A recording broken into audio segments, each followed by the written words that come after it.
Yes, ഈ ഒരു വീഡിയോയിലൂടെ കേരള ബ്ലാസ്റ്റേഴ്സുമായിട്ട് ബന്ധപ്പെട്ടിരിക്കുന്ന ഒരു അപ്ഡേറ്റ് ആണ് നോക്കാൻ പോകുന്നു. സോ അതിലേക്ക് പോകുന്നതിന് മുമ്പേ ഞാൻ എപ്പോഴും പറയുന്നൊരു കാര്യമുണ്ട്, നിങ്ങൾക്കും അറിയാം, അതായത് ലൈക്ക്. സോ ലൈക്ക് എന്ന് പറയുന്നത് വളരെയധികം ഇമ്പോർട്ടൻ്റ്. ഞാൻ പറയാൻ കാരണം എന്ന് പറയുന്നത്, നിങ്ങൾ ലൈക്ക് ചെയ്താൽ മാത്രമേ കൂടുതൽ പേരിലേക്ക് ഈ ഒരു വീഡിയോ എത്തത്തുള്ളൂ, അതുപോലെ തന്നെ കൂടുതൽ പേര് ഒരു വീഡിയോ കാണത്തുള്ളൂ. സോ അതുകൊണ്ടാണ് ലൈക്ക് ചെയ്യാൻ പറയുന്നത്. സോ എല്ലാവരും ലൈക്ക് ചെയ്യുക. 200 ലൈക്കിന് ടാർഗറ്റ്. നിങ്ങളെല്ലാവരും അതിലേക്ക് എത്തിക്കുമെന്ന് വിചാരിക്കുന്നു. നോവാ സദോയ് നമുക്ക് എല്ലാവർക്കും അറിയാവുന്നൊരു കാര്യമാണ്. നമ്മുടെ ഏറ്റവും പ്രധാനപ്പെട്ട താരമാണ് നോവാ സദോയ്. കഴിഞ്ഞ കളിയിൽ അദ്ദേഹത്തിൻ്റെ പെർഫോമൻസ് എന്നൊക്കെ പറയുന്നത് വേറെ ലെവലായിരുന്നു.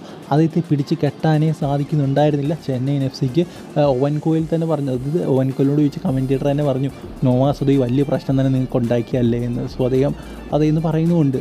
സോ എന്തായാലും ഇവിടെ ഞാൻ പറയാൻ വന്ന കാര്യം എന്ന് പറയുന്നത്, ഇന്നത്തെ ഒരു പോഡ്കാസ്റ്റ് ഉണ്ടായിരുന്നു അഡ്രിയാനോയുടെ.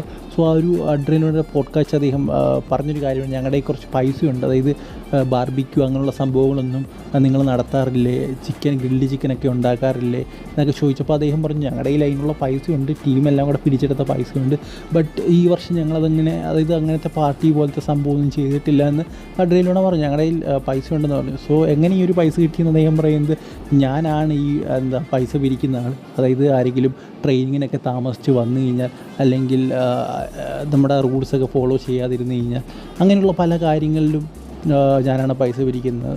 അങ്ങനെ അഡ്രിയാനോട് പറഞ്ഞപ്പോൾ ആ ഒരു ഇൻ്റർവ്യൂവർ അങ്ങോട്ട് ചോദിച്ചു, ആരാണ് ഏറ്റവും കൂടുതൽ ഡൊണേറ്റ് ചെയ്തിട്ടുള്ളതെന്ന്. അപ്പോൾ അദ്ദേഹം പറയുന്നു, ഞാൻ എന്തായാലും പേര് പറയത്തില്ല, വേണമെങ്കിൽ അദ്ദേഹത്തിൻ്റെ ജേഴ്സി നമ്പർ പറയാം, 77 എന്ന് അദ്ദേഹം പറഞ്ഞു. സോ നമുക്കറിയാം ആരുടെ ജേഴ്സി നമ്പറാണ് 77, നോവാ സദോയുടെ. സോ നോവാ സദോയ് ഒരുപാട്, എനിക്ക് തോന്നുന്നു, ട്രെയിനിങ് സെഷൻസ് മിസ്സാകുന്നു, അല്ലെങ്കിൽ അദ്ദേഹം താമസിച്ചു വരുന്നു, അങ്ങനെയുള്ള കുറേ സംഭവങ്ങളൊക്കെ ഉണ്ടെന്ന് തോന്നുന്നു. എന്തായാലും അത് വെക്കുന്നത് നല്ലതാണെന്ന് നമ്മുടെ അഡ്രിയാനോട് പറയുന്നുണ്ട്. സോ എന്തായാലും ഏറ്റവും കൂടുതൽ ഡൊണേറ്റ് ചെയ്തിട്ടുള്ള ആ ഒരു ഫൈൻ ബോക്സിലേക്ക് നമ്മുടെ നോവാ സദോയ് ആണ്. സോ ഇതിനെക്കുറിച്ചുള്ള നിങ്ങളുടെ അഭിപ്രായം എന്താണെന്ന് കമൻറ്റ് ബോക്സിൽ പറയുക. അടുത്ത വീട്ടിൽ കാണുന്നവരെ ഗുഡ് ബൈ.